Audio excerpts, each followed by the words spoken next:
बच्चों, मैं आपकी विभा मैडम भूगोल में कक्षा 12 में आपको मैंने इसके पूर्व मानव भूगोल की प्रकृति उसके विषय क्षेत्र के विषय में चर्चा किया था। आज हम आप लोगों को विश्व जनसंख्या वितरण और घनत्व के बारे में बताएंगे। किसी ने सच ही कहा है कि स्वर्ण से नहीं केवल स्त्रियों और पुरुषों के से एक राष्ट्र महान बनता है। जनसंख्या वितरण के संबंध में जिस प्रकार से विश्व के प्राकृतिक वनस्पति जलवायु भिन्न भिन्न है, उसी तरह से हमारे देश विश्व की जनसंख्या का वितरण भी अत्यंत भिन्न है। जनसंख्या विश्व की कुल जनसंख्या के 90% विश्व के कुल क्षेत्रफल के 10% भाग पर निवास करते हैं और विश्व के 10% जनसंख्या कुल क्षेत्रफल के 90% भाग पर वितरित हैं। जैसा कि आप देख रहे हैं बच्चों, विश्व की 90% भूमि ऐसी है जहां विश्व के 10% लोग रहते हैं और विश्व की 10% भूमि ऐसी है जहां विश्व के 90% जनसंख्या निवास करते हैं। विश्व के 10 सर्वाधिक आबादी वाले देशों में 60% जनसंख्या निवास करती है, जबकि इन 10 देशों में से 6 तो एशिया में ही हैं।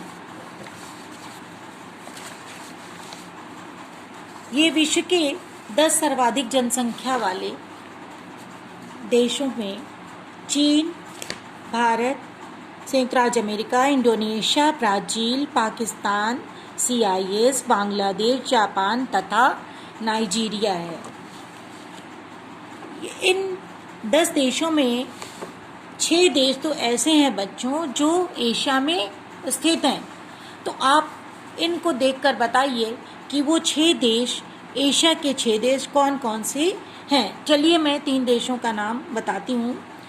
भारत, पाकिस्तान, बांग्लादेश और 3 नाम और आप अपने से इसमें ढूंढ करके इस प्रश्न का उत्तर बताइए। विश्व के जनसंख्या के घनत्व की चर्चा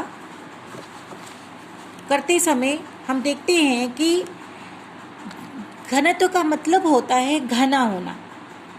बच्चों, घना, सघन, अर्थात प्रति वर्ग किलोमीटर में निवास करने वाले व्यक्तियों की संख्या को जनसंख्या का घनत्व कहते हैं। किसी स्थान पर रहने वाले लोगों की संख्या तथा उस भूमि के बीच के अनुपात को जनसंख्या का घनत्व कहा जाता है।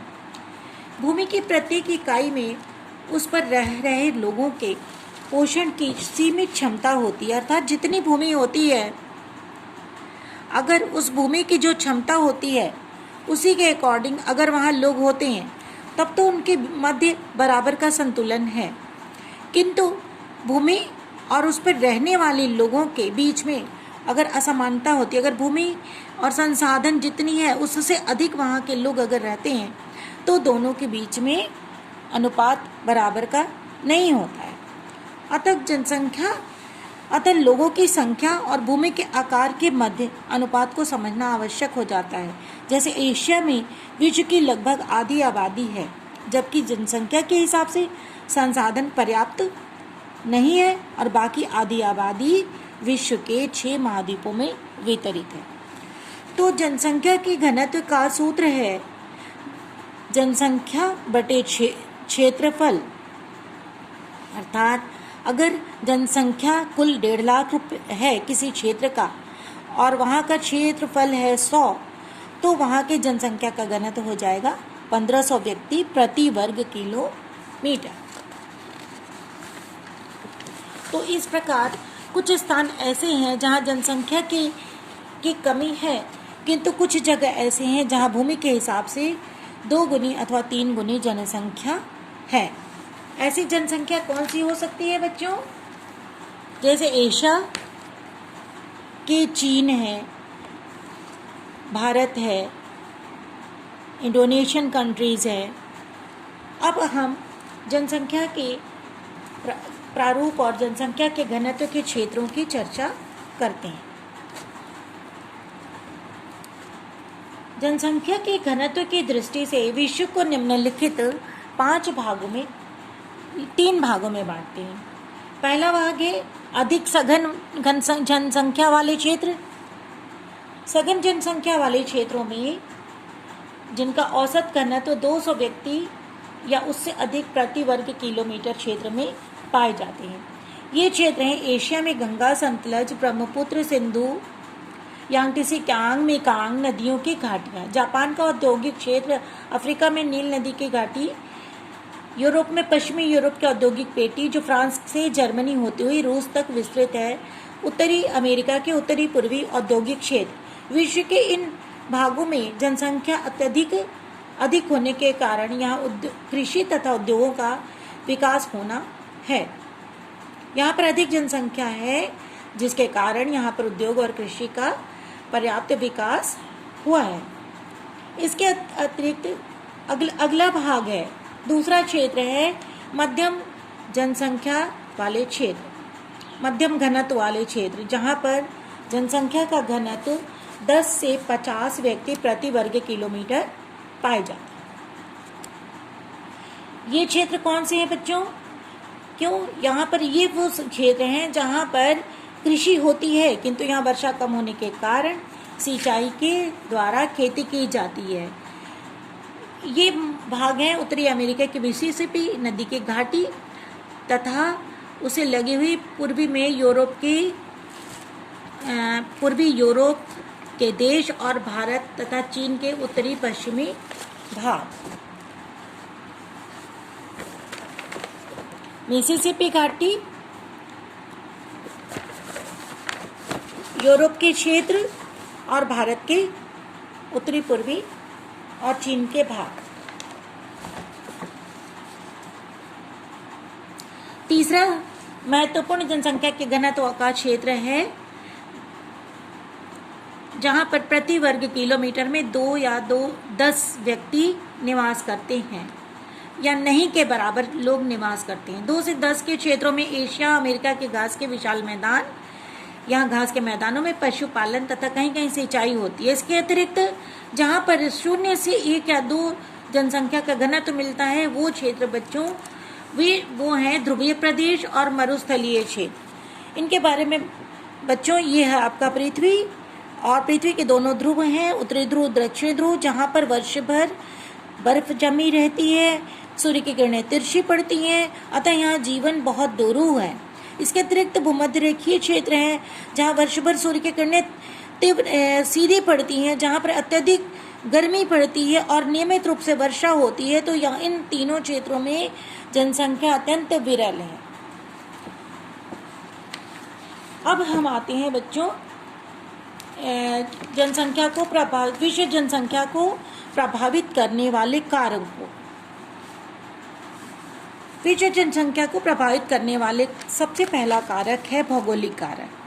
भौगोलिक कारकों में सर्वप्रथम जलवायु एक ऐसा कारक है कि जो विश्व की जनसंख्या को अत्यधिक प्रभावित करता है, क्योंकि किसी भी स्थान पर जलवायु के अनुकूल और प्रतिकूल होने के कारण ही लोग उसे अपना निवास स्थान बनाते हैं।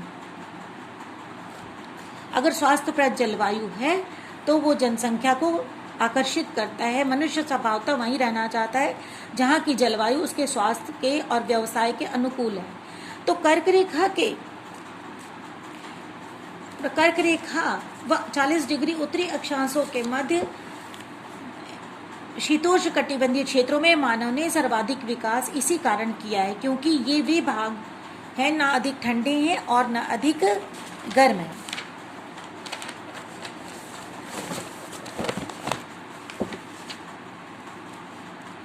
ये है पश्चिमी यूरोप, उत्तरी संयुक्त राज्य अमेरिका, पश्चिमी यूरोपीय भाग, उत्तरी संयुक्त राज्य अमेरिका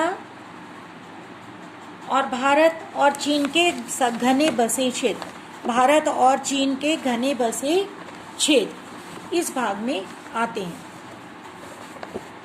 दूसरा है भू रचना। यानी कि धरती का स्वरूप।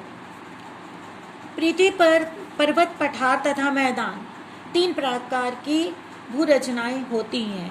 पठारों पर जीवन की सुविधाएं उपलब्ध नहीं होती हैं और पहाड़ पर और मैदानी, इसी कारण से मैदानी भागों में अधिक जनसंख्या पाई जाती है, क्योंकि धरातल, समतल धरातल पर धरातल कृषि, उद्योग, निवास और पशुपालन आदि की सभी क्रियाएं समान रूप से सुविधा ढंग से होती हैं। इसलिए लोग उसे अपने निवास के लिए पसंद करते हैं। इस ऐसे ही क्षेत्रों का विकास जैसे गंगा और सिंधु, सतलज, दजला, फरात नदी, नील नदी, यांग सिक्यांग नदियों के विशाल मैदान घने बसे हुए हैं। अगला क्षेत्र है बच्चों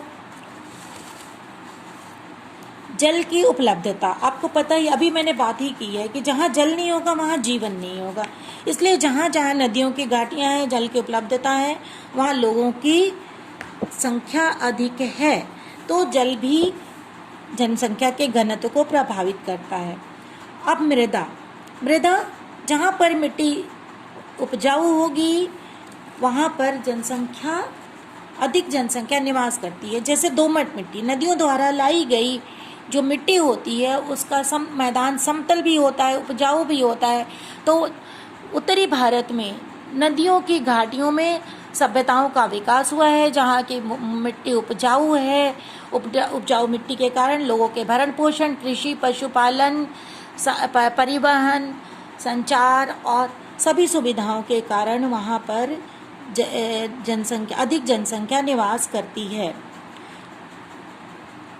अब है बच्चों, मैंने आपको बताया जलवायु, जल की उपलब्धता, मृदा और भू आकृति। ये थे भौगोलिक कारक जो जनसंख्या के घनत्व को प्रभावित करते हैं। दूसरा कारक है आर्थिक कारक। आर्थिक कारक में सबसे पहले खनिज क्षेत्र। जिन क्षेत्रों में धरातल के भीतर खनिजों का भंडार छुपा हुआ है, वहाँ पर व्यक्ति कुशल हो या अर्धकुशल हो, सबको रोजगार के अवसर उपलब्ध हो जाते हैं, क्योंकि खनिजों से, खदानों से जो श्रम का कार्य किया जाता है उसमें कम पढ़े लिखे लोगों को भी श्रम और रोजगार प्राप्त हो जाता है। कोयला व लोहे के क्षेत्रों के निकट कला कौशल की भी उन्नति हो जाती है। यूरोप में डोनेज, रूर, सार, लारेन व काला प्रदेश, भारत का उत्तरी पूर्वी क्षेत्र इसका प्रमुख उदाहरण है। नगरीकरण, जिन क्षेत्रों में नगरों का प्रसार हुआ है, अच्छी शिक्षा, अच्छी चिकित्सा, रोजगार के अवसर, सुअवसर, परिवहन, संचार के बेहतर साधन, अच्छी नागरिक सुविधाएं तथा नगरीय जीवन के आकर्षण लोगों को नगरों की ओर आकर्षित करते हैं और इस कारण अन्य क्षेत्रों से नगरों में लोग प्रवास करते हैं। इसमें लंदन, पेरिस, टोक्यो, मुंबई और भी अन्य जो बड़े बड़े नगर हैं जो अत्यधिक सघन बसे हुए हैं। न्यू इंग्लैंड, पिट्सबर्ग औद्योगिक क्षेत्र, यूरोप में लंकाशायर क्षेत्र, मॉस्को में औद्योगिक क्षेत्र, रूर औद्योगिक क्षेत्र इसके प्रमुख उदाहरण हैं। कृषि तथा पशुपालन आर्थिक क्रियाओं में एक महत्वपूर्ण कारक है जो जनसंख्या के घनत्व को प्रभावित करता है।